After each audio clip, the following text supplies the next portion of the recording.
Hello, and thank you for coming and allowing me to present my presentation on faith and prayer and how that affects the health and the healing process.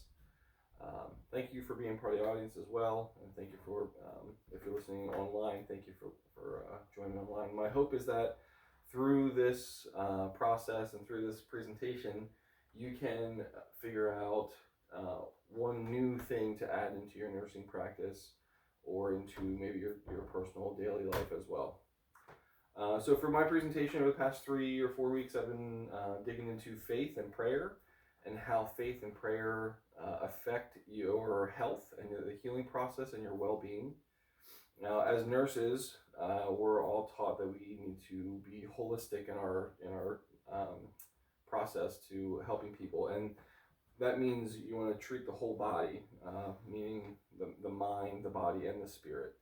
Faith and prayer is dealing more on the spirit realm of things and trying to be with your patients spiritually as they're going through their healing process while they're in your care in whatever manner that may be in a hospital setting or a nursing facility setting or a doctor's office or whatever that may be. So I guess we should define faith before we get too far into this. Faith is very associated with religion, but it's not quite the same thing. Faith is just believing in something when there is existing doubts. That being said, an example of faith is religion, like I said. Any religion that may be. Let's just use Christianity as an example. People believe in Christianity, they have faith in Christianity, but there's a large majority of people that do not believe in that. So there are existing doubts that Christianity is real. So that's why you call that faith. Now, you wouldn't have faith in a math equation of, let's say, 1 + 1 = 2. There's no existing doubts that if you have one pencil and you have another pencil, that means you have two pencils. So that would not be faith. Faith is there has to be existing doubts in your belief. And then prayer is very associated with religion. Prayer is just a form of communication. So a prayer is a way of talking to a greater being, a greater power, a greater realm, a higher realm. These are all terminologies that you'll hear in religion. Whether that be God, or you're praying to the gods, or I think in instances you'll pray to Buddha. And then finally we have religion. We'll talk about what religion is. Like I said earlier, it's not the same thing as faith, but it's very highly correlated. So religion is a group of people that share the same faith. So it's very correlated with faith, but it's not quite the same thing. I use this example in my paper that I wrote. But if you have faith that the last leaf that falls off your tree before winter is your way, is your good luck charm, is your way maybe to get to heaven, or whatever your belief is in that last leaf that falls, then you would have faith because there may be many people that don't believe that same thing. So there's existing doubts there. But if you were to get everybody in the community around your neighborhood to join you in that faith of that leaf, that last leaf that falls off your tree, then you would be able to call that a religion, because now you have a big community of people that are gathering around, that are sharing in that faith with you. So those are some definitions, and then I have depicted up here some of the most common, the 4 most common religions in the world today. And Christianity is the number 1 highest religion, followed by Islam and Buddhism. We have a depiction of Buddha here, and then we have some hands that are praying. So we have Christianity, Islam, Hinduism is the other one, and then Buddhism. And in my study, in my research, I found that the more you pray, the higher your faith is, the more you pray. And again, prayer is just that communication between you here and that higher being, whether that be God or gods, or you're praying to Buddha or a higher power or higher realm. The more you pray, the less negative emotions you'll have.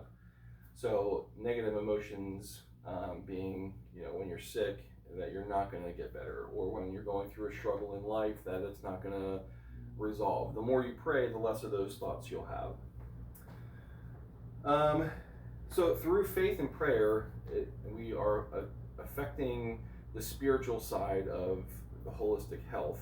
But how we do that through hope is also a very big part of faith and prayer.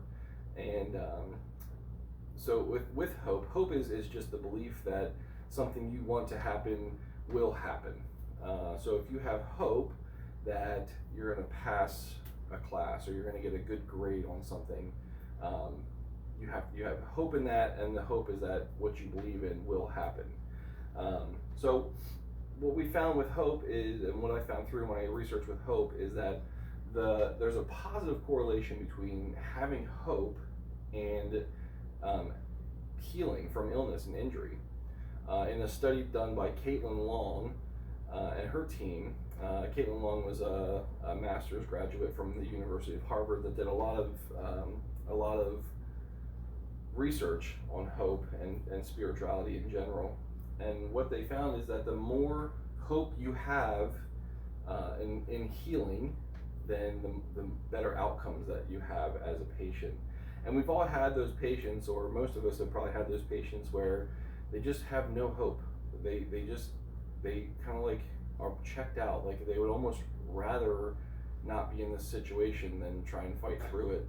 And those patients generally don't do as well as patients that are following the regimen that is prescribed to them and doing everything that they could possibly do in hopes that they're going to continue on this path to get out of the hospital and heal, or get out of whatever illness or injury that they have and heal and move on with their lives. So the more hope you have, the higher healing you'll have. And also, there's a negative correlation between religious practice and stress, meaning the more religious you are, the more religious practices you are a part of, the less stress that you have in your life.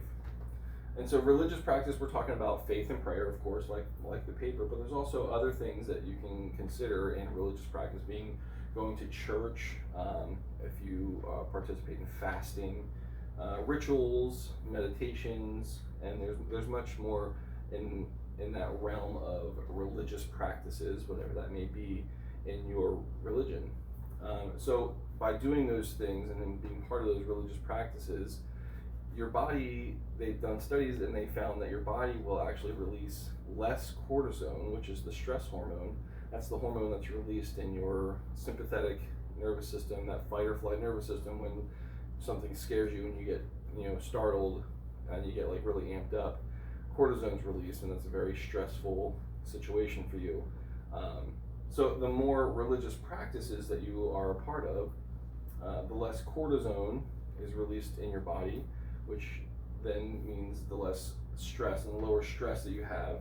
And of course, we all know, learning through school and through our experience as nurses, that the lower stress level you have, the lower instances of heart disease, the lower instances of immune response, the lower instances of inflammatory responses, and blood pressure is of a lower normal, what you would consider normal blood pressure.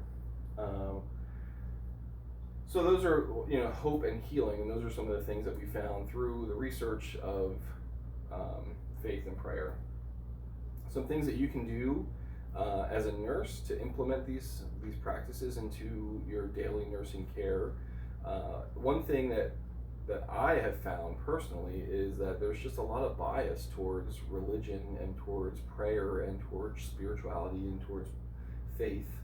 And if you don't believe in that as a nurse, then you kind of tend to it's an unconscious bias, but you tend to just leave that out of your care. And that's, I think, not just in this realm. I think that's with anything that you do. If you just don't believe that exists, or you don't believe that it would be beneficial for your patient, you tend to just push that off to the side and leave that in the lower pile that you might get to, but if you don't get to it, it's not a big deal.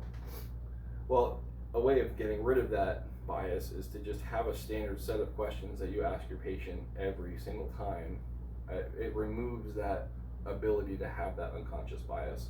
So you could ask your patient if they have any religious beliefs. You can ask your patient if they have any desire to want those religious beliefs implemented in their care. And what that would look like is, after you ask them if they would say yes, that they would want that in their care, you could then, obviously pray with them if that's what they want. A lot of hospitals and some nursing facilities have pastoral care services where you will have a chaplain come to the bedside and they can pray, and chaplains are just a great resource because they don't just focus on one religion, they don't focus on one faith, they kind of encompass everything. So you'll get one chaplain, but they can come to this patient and pray with them in this religion, and then they can go to the next patient, and if that other patient has a different religion or a different faith, they can help them in that faith and that process as well. It would be a different process, which is really nice. Like I said, most hospitals have that service, and you can incorporate that. And in my experience, it's a very easy process to just be able to contact your pastoral care services and have a chaplain come by and talk to your patient if that be what they want. So in conclusion, in everything that we've discussed today, holistic nursing, like I said, it encompasses the mind, the body, and the spirit. And faith and prayer are just a part of the holistic nursing care. It helps with having hope, helps prayer, also helps with healing and getting better and progressing through the illness and the injury that you're dealing with. And by incorporating these into your nursing care, you can also gain a much, much closer relationship with your patients. There's more trust with your patients, and just a better relationship and a better connection with your patients in general will help you to be a better nurse. It'll give you confidence that you know that you're about to enter into your patient's room, that they trust you and they can believe in you and they know that what you say is right. That just gives you so much more confidence to be a better nurse, and practitioner just in general, not even just nurses. But it helps reduce the stress level for the patient as well when you make these connections with them, and it would also help them just in general to heal and get better. So those are things I found with faith and prayer and how it affects the healing process, and I hope that you learned something from this poster presentation and that you can implement at least one thing from what you've learned into your nursing care moving forward. Thank you very much for your time and listening, and I hope that you have a great day.